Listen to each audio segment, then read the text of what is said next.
Nabi sebut fasa masa ketiga juga telah selesai. Bila dia selesai? InsyaAllah kita akan perincikan hal itu sekejap nanti. Tapi era ketiga telah selesai. Selesai era ketiga, kata Nabi, kamu akan masuki era keempat, Mulkan Jabariyah. Mulkan Jabariyah bermaksud pemerintahan kuku besi. Kita sedang berada di era pemerintahan kuku besi, iaitu cara umumnya pemimpin-pemimpin mendominasi. Aku buat apa yang aku suka, jangan cuba lawan, naas kamu. Itu era Mulkan Jabariyah.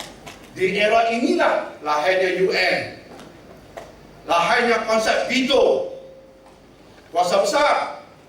Oleh sebab dia besar, maka jika aku tak bersetuju, walaupun majoriti negara bersetuju, aku satu-satunya negara tidak bersetuju, aku veto, tak boleh buat apa-apa. Di era inilah ada kuasa veto seperti itu sebagai contoh, dan semua ini Nabi sebut sebagai Mulkan Jabariyah. Pemerintahan kuku besi, jangan lawan cakap aku tak suka. Itulah eranya. Dan era ini akan bersambung-sambung sampai ke puncaknya era kelima. Era kelima iaitu era Khilafah ala minhajin nubuwah, era di mana khalifah berasaskan ajaran Nabi sebenar akan tertegak semula, dan tafsirannya ialah era Imam Mahdi. Kita berada di era keempat menuju ke era kelima. Era kelima bermula dengan datangnya Imam Mahdi. Kita dengan Imam Mahdi ini dekat. Dan kita di era keempat dah. Datang Imam Mahdi, masuk era kelima. Maksudnya kita sedang menunggu Imam Mahdi, bukan menunggu dengan tidur. Bukan menunggu maksudnya tak buat apa-apa, tak main peranan, tidak. Itu sikap yang salah. Tapi maksudnya di sudut era kita hampir dengan datangnya Imam Mahdi. Bila Imam Mahdi datang, Dajjal datang. Ngawat ketika itu. Bila Dajjal datang, Nabi Isa turun di Damsyik. Semua itu datang berturut-turutan dan kita ambil. Tak jauh mana. Mungkin kita tak sempat tengok, tapi mungkin anak cucu cicit kita, dia kena faham ni. Dia kena faham bahawa apa yang sedang berlaku kat dunia, isu Turki tembak kapal tepi Rusia, baru kita bincang di Raudhah. Di Raudhah KB bawah ini ada Raudhah. Pihak manajemen TV9 panggil Dr. Jenial minta bincang khusus tentang Turki, Osmania dan isu sekarang. Tuan Haji Makno tembak soalan yang terbaru. Dia kata Osmania kita dah bincang, ini soalan terbaru. Turki tembak Rusia, timbul perang dingin. Apa kaitan dengan hadis? Betul, Turki akan jadi medan penting ketika akhir zaman. Palestin medan penting, Syria medan penting. Tiba-tiba isu Syria meledak. Dia ada berkaitan dengan hadis-hadis. Artinya ini tempat-tempat yang Dajjal suka. Dajjal dan tentera-tenteranya akan fokus tempat-tempat ini. Jadi tuan-tuan perempuan ingat 5 fasa masa? Kita di fasa masa keberapa tuan-tuan perempuan kena ingat? Tunggu Imam Mahdi je. Kita di fasa masa keempat. Dekatlah.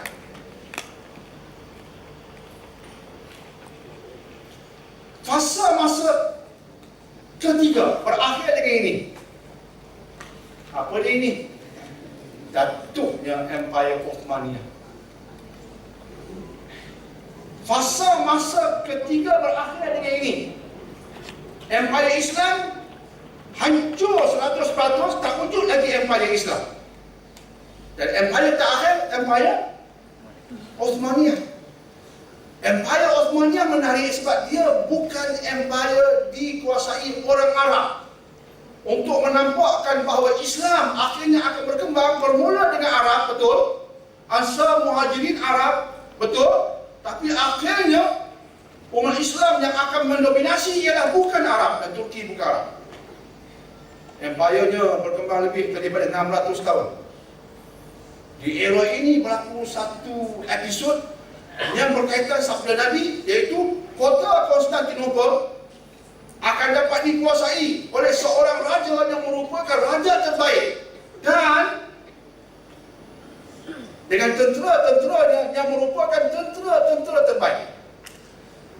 masa itu masa berlaku perang Khandaq. Perang Khandaq, perang Parit. Itu taktik peperangan yang dipopularkan Parsi. Orang Arab tak kenal. Ada seorang sahabat masuk Islam, namanya Salman Al-Farisi dari Parsi. Dia kata, ya Rasulullah, hamba nak cadangkan satu taktik yang Arab tak kenal. Apa dia? Korek parit. Nabi terima pandangan baru. Arab tak tahu taktik itu. Kalau Nabi akan ikut style lama. Tapi Salman Farisi kata, aku nak beri pandangan yang lain sedikit, yang Arab tak kenal. Apa dia? Korek parit. Nabi kata, good idea. Tengok Nabi. Di sudut duniawi boleh terima idea baru yang kita panggil inovasi. Nabi boleh terima, tapi bagi hujah. Maka dikoreklah parit. Nama perang itu pun perang Khandaq. Khandaq artinya parit. Dan Nabi SAW turun bersama-sama sahabat korek parit. Sehingga ada sahabat berdasarkan hadis Sahih yang mengatakan, baginda angkat tanah sehingga bila aku tengok Nabi Rasulullah, aku nampak muka dadanya penuh tanah. Masa itulah baginda bersabda tentang the future, tentang masa depan. Kota Konstantinopel tak dapat dibuka, melainkan oleh seorang raja yang merupakan ketika itu yang terbaik, the best. Dan tenteranya juga tentera yang terbaik, the best. Sahabat-sahabat cuba takluki Konstantinopel, tak percaya. Muawiyah hantar tentera, cuba juga tak percaya.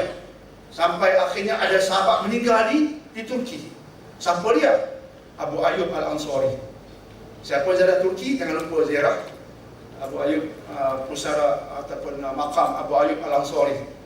Kemudian ada rakyat Malaysia, seorang remaja belajar di sana, meninggal, seorang aktivis, maka disimpan juga berdekatan dengan makam sahabat ini. Masya Allah.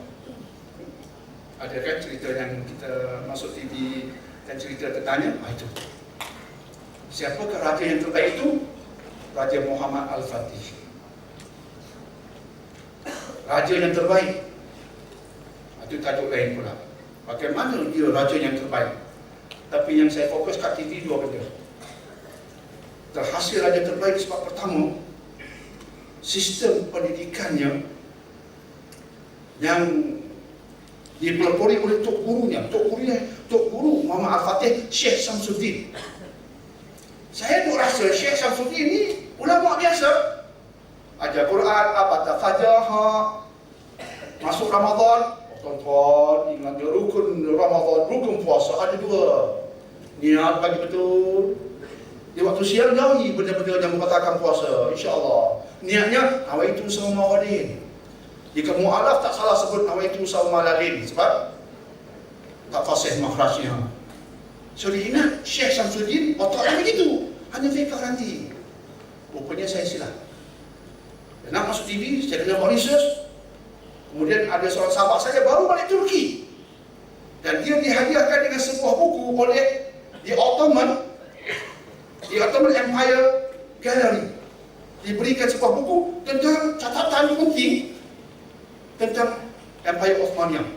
Saya minta pinjam, saya pun baca, alhamdulillah. Sempat sebelum masuk TV baca isi buku itu.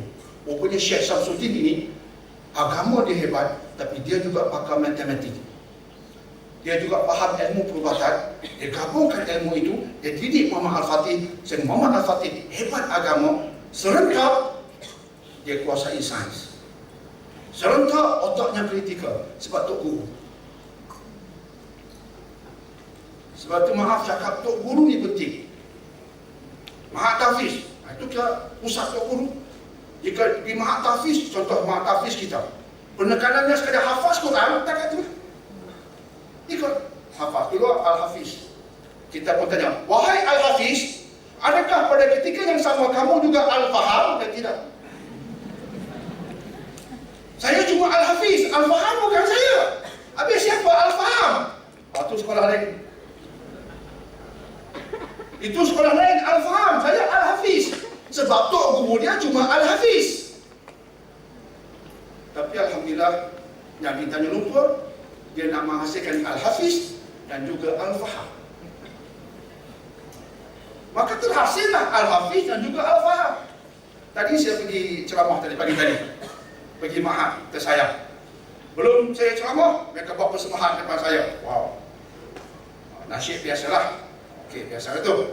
Tapi alhamdulillah kreatif. Tapi ada satu persembahan yang saya anggap tak pernah dibuat. Apa dia? Pelajar tahun 2, tingkatan 2, bercakap-cakap tentang Quran dan sains. Tak pernah ada. Kami nak tunjuk kepada Dr. Daniel, kami dah kuasai buku beliau Quran Saintifik, tolong beri kritikan jika ada kesilapan. Cakap tentang Big Bang, Hubble Teleskop, baca ayat Quran fasih dah. Awalam yarul ladzina kafaru anna sama, tak tengok teks pun ayat Quran. Terjemahan secara langsung kait dengan teori Big Bang, Edwin Hubble, Kobe spacecraft. Wow. Ini Al-Hafiz dan juga Al-Fahab. Siapa Tok Guru? Itu Tok Guru. Ada yang saya jumpa pelajar punya jaga serban dengan jubah. Sobek. Dia jaga. Adik dari mana? Sekian tempat. Pendekanannya apa? Oh, kita jaga sunnah. Okey. Sunnah apa maksud? Ni? Oh, sunnah itu. Ini saya tanya, yang serban ni, Ustaz bagi tahu ada hadis apa? Ada, saya hafal hadisnya. Sebut, doktor katakan, dia pun sebut. Saya pun senyum. Saya kata, adik tak bersalah. Tapi tolong bagi tahu Ustaz, hadis itu palsu. Perbuatan adik suci, tapi sumber adik tak suci. Itu problem belajar agama hari ini. Agama suci, tapi cara belajar tak suci. Sebab hari ini jika ada orang berkata, anak saya belajar agama, saya tak tunjuk minat. Saya tak, gitu tak. Sebab bagi saya agama ialah AGEMA, itu saja. Anak tuan belajar agama je. Agama, doktor belajar agama. Saya tahu AGEMA, saya tahu. Boleh saya tahu agama apa? Agama Islam lah doktor. Okey, kalau agama Islam, metodologi dia apa? Pendekanannya apa? Fokusnya apa? Itu baru agama. Jika sekadar ini dan ini, agama. Okey. Muhammad Al-Fatih, agama dia mendalam. Serentak Syekh Syamsuddin masuk ke ilmu semasa. That's what we need today. That's what Malaysia needs today. Dan syukur bawah Yayasan Pahang, Datuk Haji Sariah antara orang kuat yang telah melahirkan Mahatafiz Negeri Pahang. Datuk Sariah. Dr. Daniel yang kerja datang kemudian, dijemput kemudian. Tapi yang mula-mula ni, ini dia. Datuk Haji. Kemudian Dr. Abdullah datang, lewat lagi sikit, Dr. Daniel pun datang. Gitu. Tolong sikit-sikit. Dan hasilannya itu dia yang nak kita buat. Paling kurang ada cita-cita murni ke arah itu. Contoh ni Muhammad Al-Fatih bukan sekadar agama, tapi campur ilmu semasa. Dan ketika Uthmaniyah menekankan sistem pendidikan seperti itu, dia hebat. Tapi akhirnya menurun. Dan pada tanggal 3/1924, kalau ingat tarikh ini tarikh keramat. Pada tanggal 3/1924, secara rasminya Empire Uthmaniyah runtuh sama sekali.